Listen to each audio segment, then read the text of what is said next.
Hey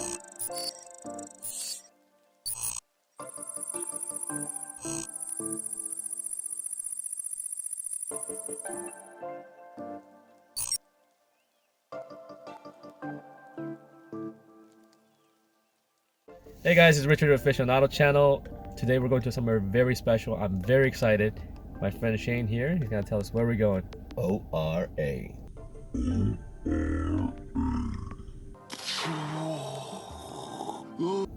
Let's go, guys.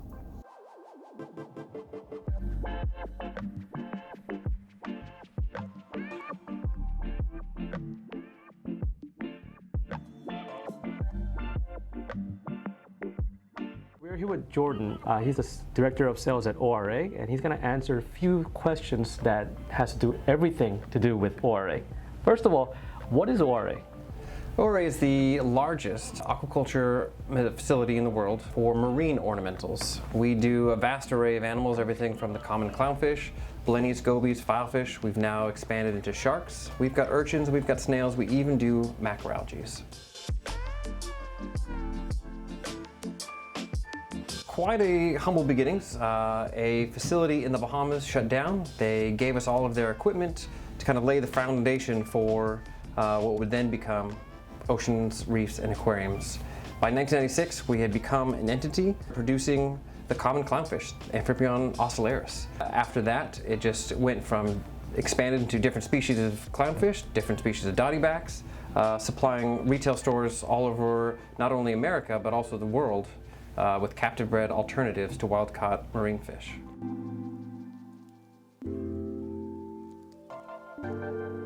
So I think first and foremost, the Picasso percula is a prime example of a fish that originated here, and from here expanded out and really created the entire designer clownfish market. It started with one wild-caught fish, and from there we were able to produce a multitude of different varieties that were both seen in some respects super exciting, novelties, and then you had a bunch of purists who think that clownfish is only supposed to have 3 stripes. So it made kind of a controversial but exciting pathway for the hobby. Gold nugget is another prime example. That's a very interesting fish that started here. You have a solid colored maroon. Instead of having 3 stripes, the entire body is white. That shifts as the fish matures into a gold pattern that's really stunning to look at. Another variety would be the spot cinctus. Here you have a fish from the Red Sea that only has 2 stripes, but through some of our processes, we were able to generate a fish that has spots in random and broken bars, and makes a very attractive fish, particularly the juvenile. Gotcha. Now, it's funny because 1996, this is well before Finding Nemo and the whole clownfish craze. I think you guys helped to make this fish as one of the more iconic fish in the world. Everybody that's not even in the hobby recognizes the clownfish when they see it. What made you guys jump in with the clownfish?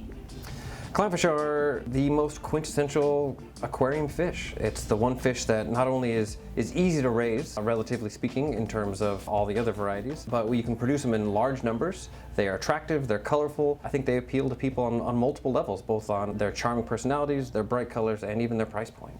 Now, like on the designer clownfish, the patterns and some creating a different designs. How did you come up with some of the designs? Like, is this something that you guys were just experimenting out of the blue, or did you just have certain like genes in mind when you're breeding them?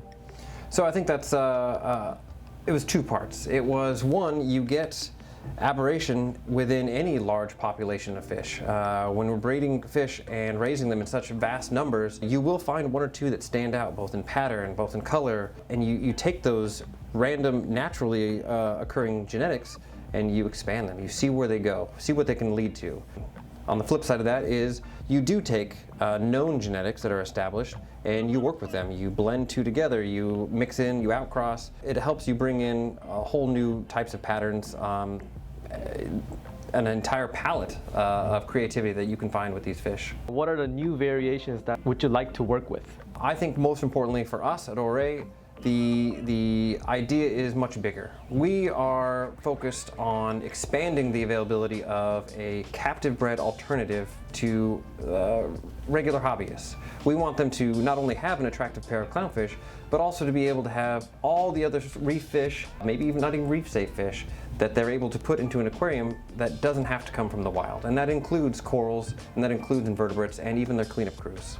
I realized that you guys released a shark last year, and that was very surprising to me. Tell me a little bit more about the sharks. So epaulet sharks are really exciting. They're a fantastic species. They come from Australia, Indonesia. They have unique abilities that I think make them better suited for aquariums than most other shark species. First and foremost, they top off at a relatively small, 30 to 32 to 36 inches in size. I think that puts them in the realm of much more manageable tank size for advanced aquarists. Additionally, they are very peaceful. They are very, I hate to say it, but inactive, so they're not going to need a lot of space, swimming space. They do need a lot of more footprint space. What their unique characteristics allow them to do is they actually walk with their fins, very similar to like what you'd expect a salamander or a lizard. And they use that unique ability to climb in between different tide pools to look for small crustaceans to eat. That ability also allows them to survive in very high temperatures, exposed to air, and they can actually turn off their brain for several hours in areas where there's no oxygen available for them at all. I noticed that you guys have been working with a lot of damsels. Why damsels? Damsels are fun. It is an interesting choice because they are so ubiquitous in the industry, right? You see a damsel in every fish store, you see them in every first aquarium, much to the chagrin of the aspiring hobbyist, I'm sure. But because of that, there is a lot of opportunity to, again, provide an alternative. Just because the fish is so readily available and so cheap, so to speak, I think it devalues the animal. And what we're doing is basically adding value back to that fish by making them something that's not expendable. You know, we are keeping them wild in the reef and providing an alternative for aquarists that is not only hardy, great for starting up fish first saltwater aquariums, but are also very colorful. And the varieties that we've decided to work with hit all those points, but also aren't the typical obnoxious damsel that most people are used to experiencing. Now let's move away from the fish a little bit and let's talk about clams. What do you guys have here? So clams are one of my most favorite things that we do here. So we have a clam farm in the Marshall Islands, which is out in the middle of the Pacific Ocean. On this clam farm, we work with three species: Durasas, Squamosas, and Maxima clams. Maximas are one of those quintessential clams that you're used to seeing. They've got the bright patterns, they're blues, they're greens, they're absolutely stunning. Durasas, you got the golds, and the Squamosas, you've got the size. They are, like I said earlier, one of the poor man's Gigas clam. I think they add a very natural element to any home aquarium. You can go two routes. So start with the Squamosa, kind of an unappealing clam on a surface level, right? Because they don't have all the bright blues, they don't have all the bright greens. But you put a good sized Squamosa clam in amongst an Acropora forest, for example. Suddenly right there, you've got a cookie cutter piece of the ocean that I think you would be lacking without a clam there. On the flip side, if you want color, the Maxima clams are great because they are so unique. They are like the snowflakes of the invertebrate world. Every clam pattern is completely different. You can get different colors, blues, purples, greens, and they make just a stunning display when you're looking down on them. Let's talk about the eye candy of this place. Let's talk about corals. Like, you guys have a very unique setup here where everything is greenhouse and grown by natural sunlight. Tell me a little bit about this. So yeah, we employ natural sunlight because here we are in beautiful sunny Florida. It is a resource that is never ending. It really helps us cut down on a lot of the costs that you'll see with other coral farms, for example, who are using artificial lighting. Because of this though, we get really astonishing colors straight out of a magazine. We don't do any fancy things with our lighting in order to bring them out. It's all natural sun.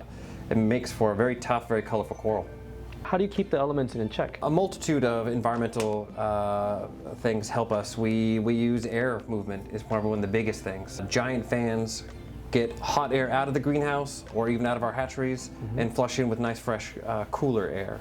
The greenhouse actually utilizes some chillers to keep the temperature around 78, 79 degrees. Florida summers are hot, and that means very hot water. And I see that you guys have these surge devices. Tell me a little bit about those. So the Carlton Surge Devices are these very simple, basic cans of water. Water goes in, breaks a siphon, it all flushes out. You get a large amount of water motion in a very electrically conservative method. It allows us to not have to worry about power heads in each of these systems, which cuts down our electrical costs tremendously. You know, with all these bans that's going around, you know, Indo ban, Fiji ban, like, does this change the way that you view aquaculture? And does this give you a different type of, I guess, sense of purpose when it comes to aquaculture? I think struggle and challenge is one of the biggest motivators, and I think it's important for our hobby every few years to endure that so we can see kind of where we are as a hobby and industry and where we need to be. I think aquaculture checks off all the boxes when it comes to helping preserve the wild aspect that we come to know and love from diving ourselves or seeing it in pictures. Stuff like bans where wild collection is very limited or altogether stopped, I think it creates a sense of purpose in that we need to reevaluate where we are and where we need to be. So in our stance, we see an uptick in our corals. I mean, none of them come from the wild. They're all captive bred and raised, and I think bans like this instill or motivate people to do the same, which I think can only have benefits. You may not like this, but let me ask you this question. Why do you use this very distinctive and bulky frag plugs? Oh man, we get emails from this all the time, and I'm not talking about just emails like what to do. I'm talking about like angry emails about these things. They are bulky, they are unattractive, they look nothing like a natural reef, so why do we use them? Well, to be honest, they're less for hobbyists and more for us. As I mentioned earlier, the Carlton Surge Devices produce a tremendous amount of flow. If we used anything else, our corals would not stay put on the egg crate that we used in order to grow them. Corals would be blown all over the troughs and it would be time consuming and waste. Corals would break, it'd be awful. So what we use is a very specially designed plug that sits very snugly in each of the squares of egg crate. And what that allows us to do is have a lot of flow with no loss of the corals. They stay put and it's very beneficial to our needs. Now, what are the future plans of ORA? Any cool possibilities or any cool projects that you want to share with us? Something that we could look forward to? I think everyone's always looking forward to an expansion of pelagic species.